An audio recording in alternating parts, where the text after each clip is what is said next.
Um, I am here to kick off an amazing challenge, which is called the Big Rappel. What should have been a moment of joy turned into royal chaos. Princess Beatrice's sweet baby announcement sent tremors through Buckingham Palace. But why would the birth of an innocent child stir up this much tension? Could it be Prince Andrew's scandal, an internal royal feud, or something much darker behind those palace walls? The official announcement was riddled with shocking errors. Was it really just a mistake or a calculated message? Why is Buckingham Palace so afraid of Princess Beatrice's baby? Let's dive deep into the mystery the palace doesn't want you to uncover. The world cheered. The palace stayed silent.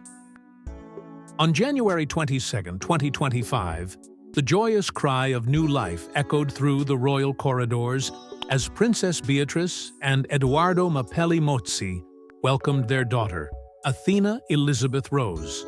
A name so delicate, so reverent, it carried the weight of a kingdom's memory. Elizabeth, a tribute not only to a beloved queen, but to a legacy Beatrice had never fully been allowed to claim.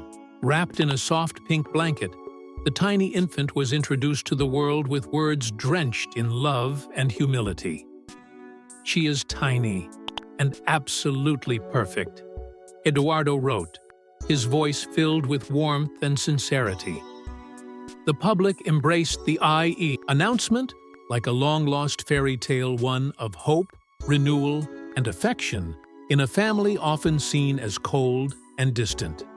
But as the nation celebrated, something sinister lingered in the air. Buckingham Palace, the grand symbol of unity and tradition, stood still. No grand gesture, no exuberant public statement, only silence. For a family obsessed with image and formality, their hesitance spoke volumes. Within hours, media outlets swarmed the story with excitement. Yet from behind the palace gates, only a faint, muffled response emerged. It was a haunting contrast.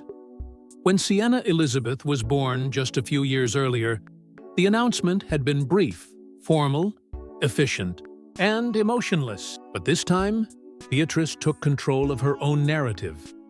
Her husband's tender, vulnerable post and the intimacy of the newborn's photo shattered royal norms. And perhaps that was the problem. Because beneath the veil of protocol lies a rigid, unspoken rule: control the message or lose the throne.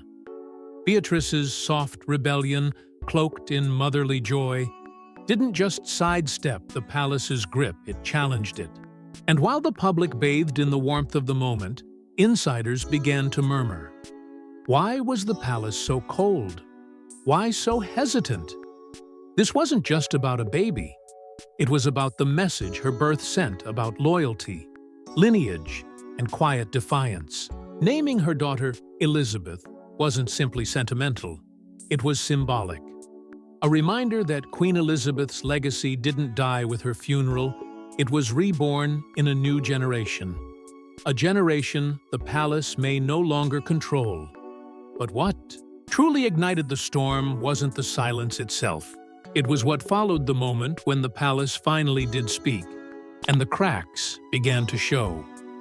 A single error, one word, sent the public into a frenzy. For a royal institution that prides itself on perfection, the mistake wasn't just embarrassing, it was suspect. And so, as applause echoed across the digital landscape, a shadow crept across the palace walls. The joyous news of baby Athena had become a spark, and soon the whole monarchy would feel the heat. But the palace's mistake in their official announcement sent conspiracy theories into overdrive. A single word, a royal insult, or a royal warning. When Buckingham Palace finally broke its eerie silence following the birth of Athena Elizabeth Rose, no one expected the chaos that would follow. What should have been a polished, respectful announcement from the royal institution instead triggered a storm of speculation, outrage, and suspicion. In a now infamous post on X, formerly Twitter, the palace referred to Princess Beatrice not as Her Royal Highness, but simply Her Royal Highs. A typo, they claimed. But in a world where titles define hierarchy and hierarchy defines power, could such a blunder be dismissed so easily? Within minutes, the post vanished. In its TTT place came a corrected version, pristine and protocol-bound. But by then, it was far too late. Screenshots had already gone viral. The damage was done. For a monarchy that breathes precision, the world smelled something rotten beneath the surface. This wasn't just a spelling mistake. It was a crack in effete. The carefully controlled image of a centuries-old institution. A slip like this wasn't just about grammar. It was about status, respect, and perhaps rejection. And the public noticed. Royal watchers, media analysts, even loyal monarchists began to raise the question. Was this a subtle demotion? Was it a sign that Princess Beatrice, despite her lineage, was being pushed further into the shadows? After all, in royal language, titles are sacred. You don't just misplace a few letters and move on, especially not when the woman in question has carried the title Her Royal Highness since the day she was born. Beatrice is no fringe figure. As the daughter of Prince Andrew and the granddaughter of Queen Elizabeth II, she was born into royalty, with all the ceremonial weight that comes with it. Her HRH status wasn't a courtesy, it was her birthright. So why would the palace make such a public, glaring error? Some say it was simply a mistake, human, understandable. But others, far less convinced, believe this was deliberate. A calculated move, cloaked as a typo, to test the waters of public reaction.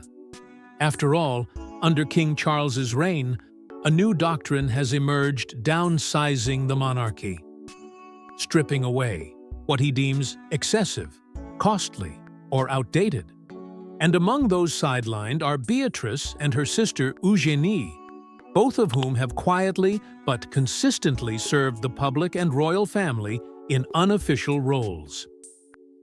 Could this be the start of a systematic distancing? A soft erasure of titles and privileges that no longer serve the crown's trimmed-down image? Theories began to spiral. Was the king sending a message? That Beatrice, once a beloved royal granddaughter, was no longer welcome at the center of power? Or worse, was it a reminder that the shadow of her father's scandal would never truly lift from her name? Whatever the truth, one thing was certain. The timing, the error, the silence, and then the overcorrection, it all felt too choreographed to ignore. And as eyes turned to Beatrice, many began to wonder if she was more than a silent casualty of reform. And the palace's tension only deepens when you look at Beatrice's history and her silent rebellion. She followed all the rules, but the palace shut her out. From the moment she was born, Princess Beatrice was a child of royalty, not just by blood, but by devotion. As the eldest daughter of Prince Andrew and Sarah Ferguson, she entered the world with the title Her Royal Highness, etched into her very name. But it wasn't privilege that defined her early years, it was loyalty. She was said to be Queen, Elizabeth's favorite, the granddaughter who always stood with grace behind the throne, never asking for more than a quiet place to serve. Their bond ran deeper than formality. The Queen, so often described as distant, found warmth in Beatrice's sincerity. She wasn't just another royal, she was family. And yet, that closeness was never enough to shield her from what came next. Beatrice's childhood was far from the perfect palace fairy tale. She lived through the very public collapse of her parents' marriage. A royal scandal splashed across tabloids and whispered about in drawing rooms. The cameras never left her. even as she tried to live a normal childhood. Every step she took from school performances to charity appearances was dissected. And while other royals reveled in the spotlight, Beatrice quietly recoiled. She didn't want the crown's attention. She wanted purpose. She found it in service. Away from the chaos of scandal and scrutiny, Beatrice threw herself into education, eventually earning a degree in history from Goldsmiths, University of London. Unlike others who coasted on their titles, she took the hard path, balancing royal obligations with academic discipline.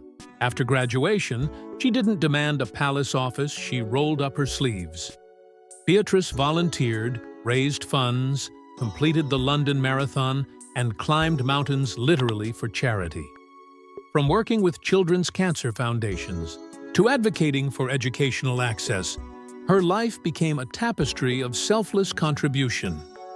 And yet, despite her unwavering dedication, the palace has kept her at arm's length.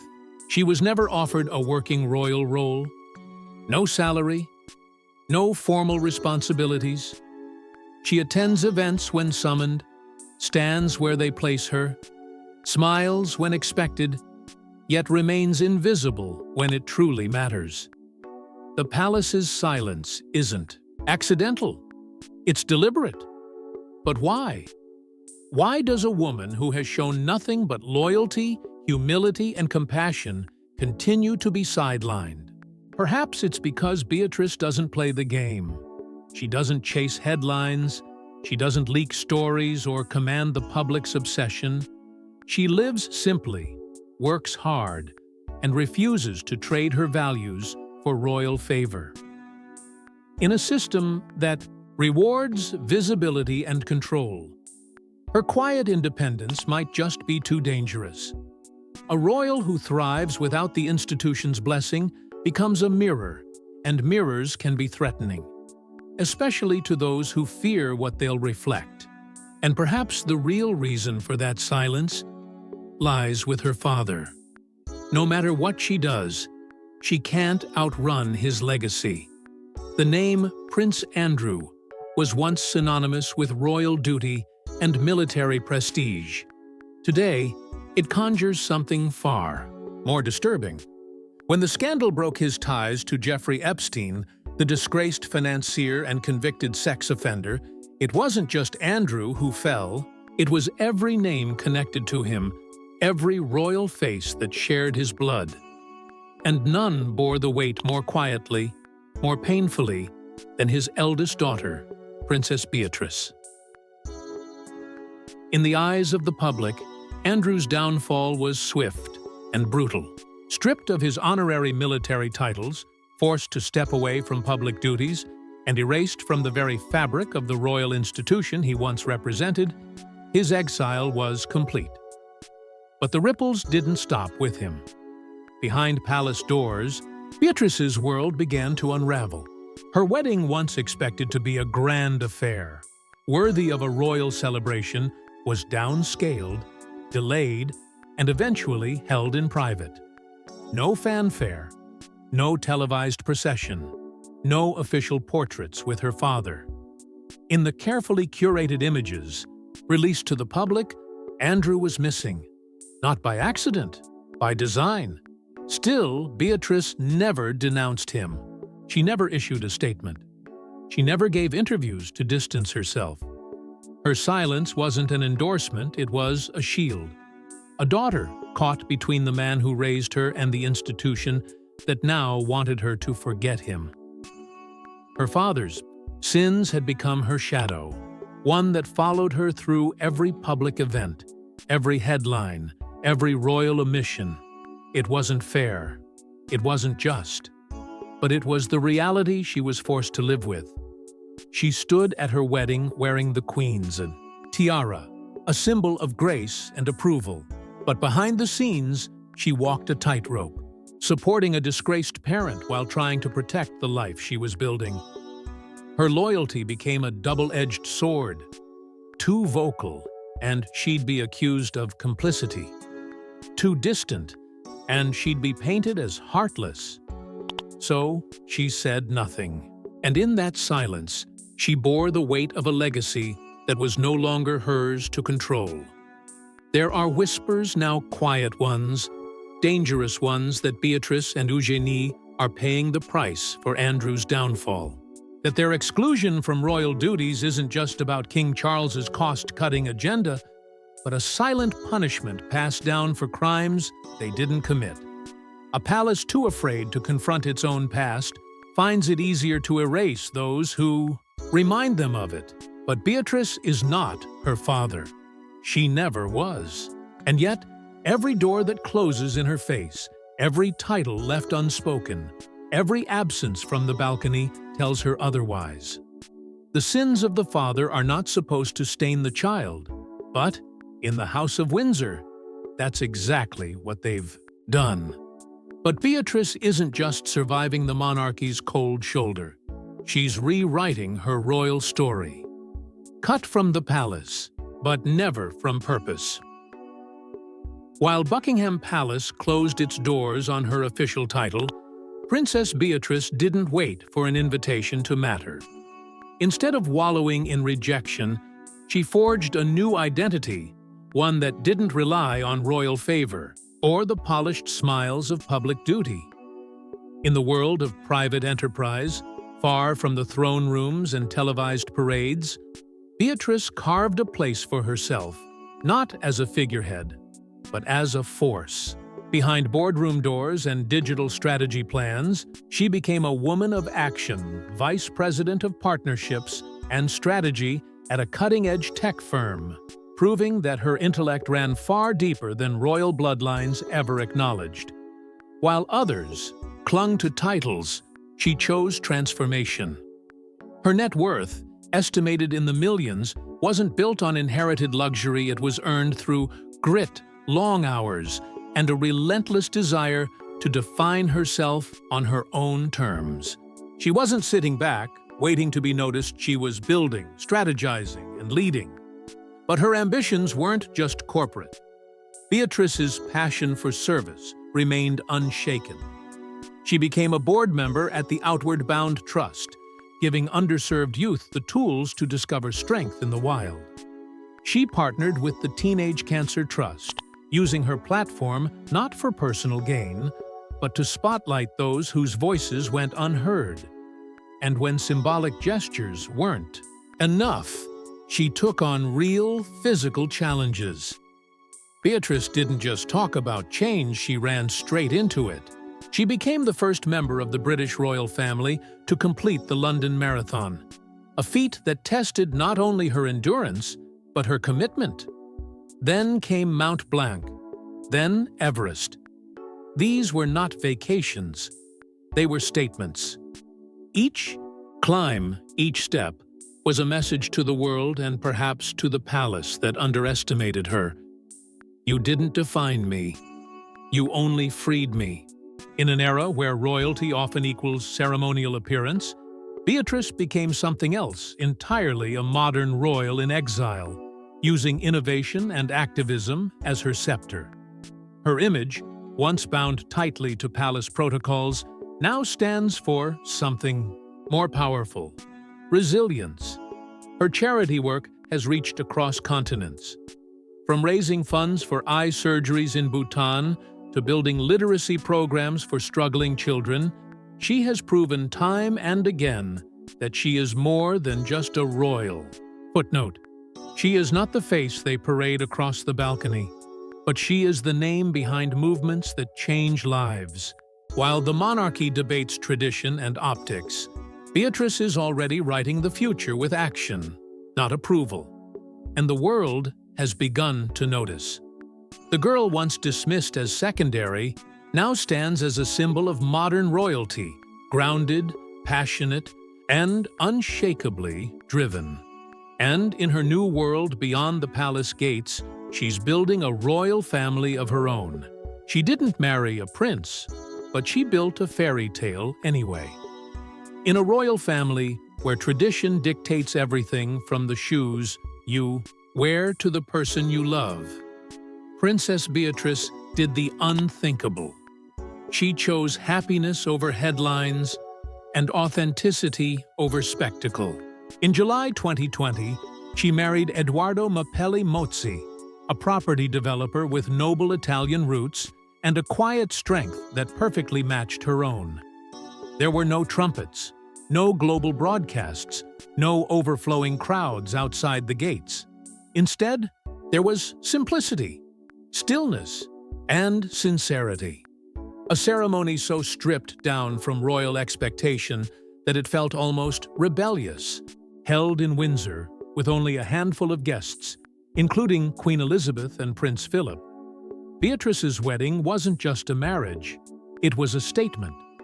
Wearing a vintage gown loaned by the Queen herself, and the same tiara her grandmother wore on her wedding day, Beatrice didn't just honor tradition, she redefined it. She didn't need opulence to prove her worth. The love between her and Edoardo spoke louder than any royal fanfare ever could. And from that union came something even more profound. A family that bloomed quietly, away from the cameras, away from the drama. Becoming a stepmother to Edoardo's son, Wolfie, from a previous relationship, was her first silent triumph. She never flaunted the role, never sought applause for it, but she embraced it with a grace few understood. In a world that often measures royalty by bloodlines, Beatrice built her legacy through love. Then came Sienna, her first daughter, followed by Athena, the baby who stirred an entire nation with her birth. Yet even in these deeply personal milestones, Beatrice kept her world protected. She didn't parade her children. She shielded them, quietly teaching them that peace matters more than protocol. And while palace walls loomed in the distance, she chose a life far removed from the harsh glare of royal duty. A home built on mutual respect, joy, and stability, not on titles or appearances. Her approach to parenting reflects that same quiet strength. She doesn't chase relevance. She creates sanctuary. Where others seek approval from the crown, Beatrice draws power from within her family. Through bedtime stories, shared dinners, and quiet walks, she's reshaped what it means to be royal. Not through obligations, but through presence. Not through legacy, but through love. In her marriage, in her motherhood, in her daily choices, there's resilience. The kind that doesn't scream, but stands firm. The kind that doesn't need validation from the monarchy because it finds purpose in simplicity. She was never given a grand stage, yet she built a life worthy of admiration in every quiet corner. But even now, her place in the royal order remains a question mark. She's ready to serve, but will the crown ever call? When King Charles took the throne, it wasn't just a shift in leadership, it was a purge. A new era marked by efficiency, optics, and austerity. No longer would the monarchy be an extended family business. It would become lean, controlled, and tightly orchestrated. And in that reshuffling, Princess Beatrice and her sister Eugenie were quietly pushed to the margins. Despite their titles, their birthrights, and years of loyal service, they were cut from the inner circle. No official duties, no royal stipends, just silence.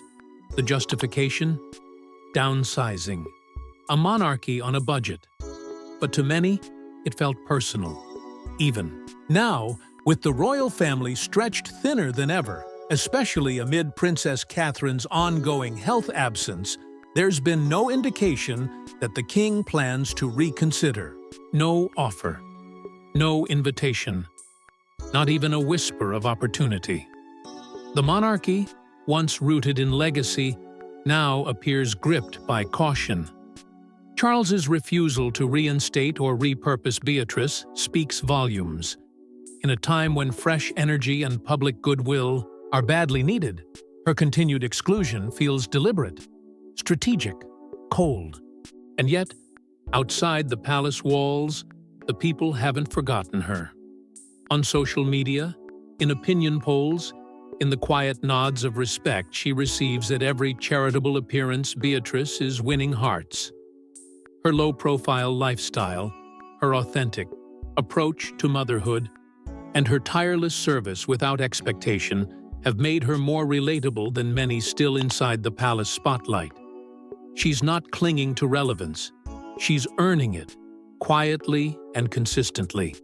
So why won't the EDO monarchy embrace her? Is her connection to Prince Andrew still too risky? Or is it something deeper, an unwillingness to admit that the monarchy, for all its reforms, might be sidelining one of its most capable women simply out of fear? There's one figure, however, who could change everything. Prince William, the future king, a man raised alongside Beatrice, a leader in waiting who's watched the monarchy stumble through crisis after crisis. If anyone could rewrite the royal order, it's him. And many believe he just might. Unlike his father, William appears more in touch with the modern world, more aware of public sentiment. If he steps into power with a broader vision, one that values action over scandal and merit over past shadows, Beatrice may finally be called forward. Not as a token gesture, but as a rightful part of a reinvented monarchy. But until then, she remains in limbo, always present, never fully acknowledged. A woman with a crown by birth, waiting not for glory, but for a purpose she's already proven she can fulfill. And yet, no matter what the monarchy decides, Beatrice's story isn't finished. She may never wear the crown, but she's building a legacy stronger than gold. In the halls of monarchy, where titles are flaunted and every word is calculated, Princess Beatrice has chosen a quieter path. One that doesn't demand recognition, but earns it through intention. She's never staged a grand return, never begged for public sympathy, never asked to be rescued from the sidelines. Instead, she's let her actions speak. Through the unshakable devotion to her children, the steady support for charitable causes, and her unyielding poise in the face of family disgrace, Beatrice is crafting something more enduring than royal favor. She's building a name of her own, one that won't be defined by scandal or circumstance, but by values, integrity, and grace. Her world is not made of marble statues and balcony waves. It's built on everyday choices, standing by her mother during illness, advocating for children in need, lending her time and voice to causes too often ignored by those in power. She's remained untouched by drama, untouched by ego.